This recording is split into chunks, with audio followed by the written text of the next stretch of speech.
ఏంటి ఎలా వచ్చారు? మేం విజయ్కి జామీన్ ఇవ్వడానికి వచ్చాం. వాడు రాత్రి డ్యూటీలో ఉన్న నన్నే చంపబోయాడు. వాడికి జామీనా? ఐజీ గారు వాడికి జామీన్ ఇవ్వద్దని స్ట్రిక్ట్ ఆర్డర్స్ ఇచ్చారు. ఇంతకీ ఆయన ఏ నేరం కింద అరెస్ట్ చేశారు? అరెస్ట్ చేశాం. ఏ నేరం మీద అనేది ఇంకా డిసైడ్ చేయలేదు. రాత్రికి ఆలోచిస్తాం. నేరం తెలియకుండా అరెస్ట్ చేయడానికి మీరెవరు? పెద్ద జర్నలిస్ట్ లా మాట్లాడకు. ఈ రాత్రికి ఎన్కౌంటర్ లాంటివి ఏమీ జరగకుండా ఉంటే రేపొద్దున కేసు కోర్టుకు తీసుకొస్తాం.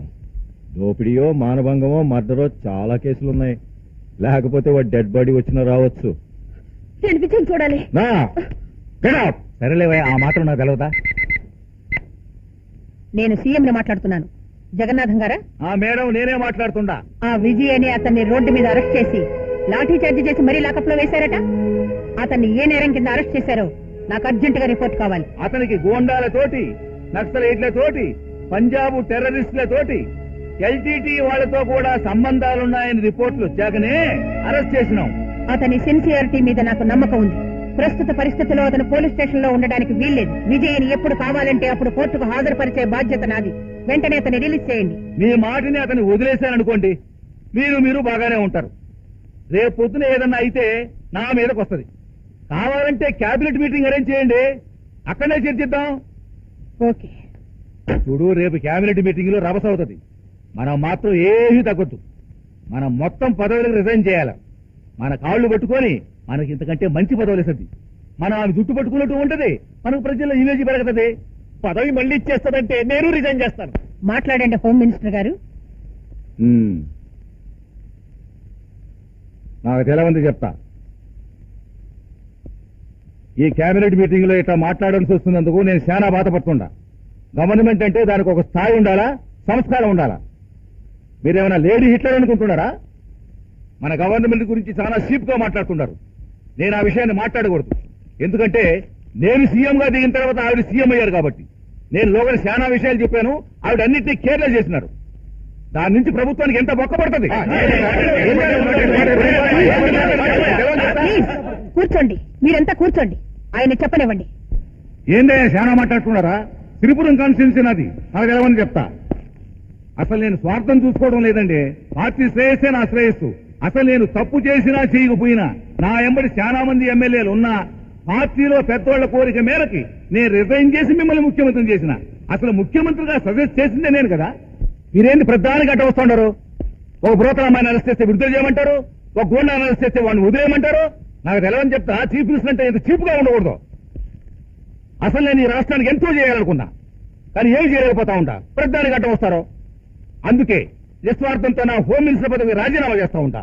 ఇదిగో నా రెసిగ్నేషన్. మన ప్రభుత్వం అంటే ప్రజల లోకు అయిపోయిందండి. ప్రతివాడు మాట్లాడుతున్నాడు. మీది చీఫ్ మినిస్టర్ ఆఫీస్ లో లేదు, ఎంక్వైరీ ఆఫీస్ లో అయిపోయింది. ఎవరింట్లో ఉన్న పిల్లాడు తప్పిపోతే మీ ఆఫీస్కి వస్తారు. గోండాలు అరెస్ట్ చేస్తే మీ ఆఫీస్కి వస్తారు. అసలు ఎవరిని అరెస్ట్ చేసినా మీ ఆఫీస్కి వస్తారండి. అన్నయ్య మద్దతుగా నేను రాజీనామా ఇస్తున్నాను. పెద్దోళ్ళందరూ రాజీనామా చేస్తుంటే ఇంకా కేబినెట్ లో ఎవరు మిగులుతారండి? నా దేవాదాయ శాఖకు నేను రాజీనామా చేస్తున్నాను. తీసుకోండి. Phone please.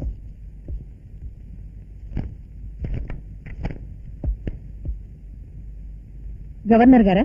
గవర్నర్ గారికి చెప్పినా మేము ఇతరులే లేదంటే ఎవరికి కావాలి పదవా?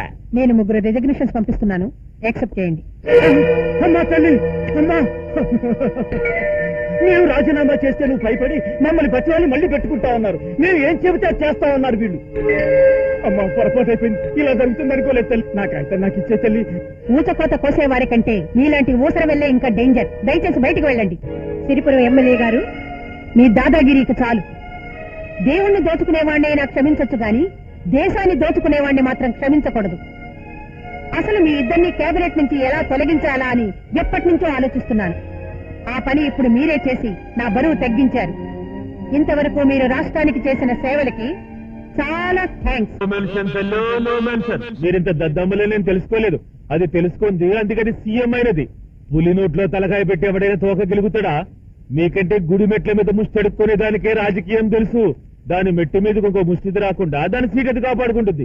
ఆ సీఎం మీతోనే వదులుద్దనుకుంటున్నారా? వదలదు. నా మీదకి వస్తుంది. వారం రోజులు నా మీద కక్ష తీర్చుకుంటది. గోండా యాక్ట్ కింద నన్ను అరెస్ట్ చేపిస్తుంది. నన్ను ఉరి తీపిస్తుంది. జై భవానీ. అయితే మా ఈ లేఖరులు చెప్పింది నిజమే అన్నమాట. అయితే ఉరికి ఏం చేస్తారు? ఆ ఫ్రంట్ పేజీలో వేసే ఫోటో ఇప్పుడు ఇచ్చే బాబు. ఆ తర్వాత నేను ఆత్మకళని పడలేను.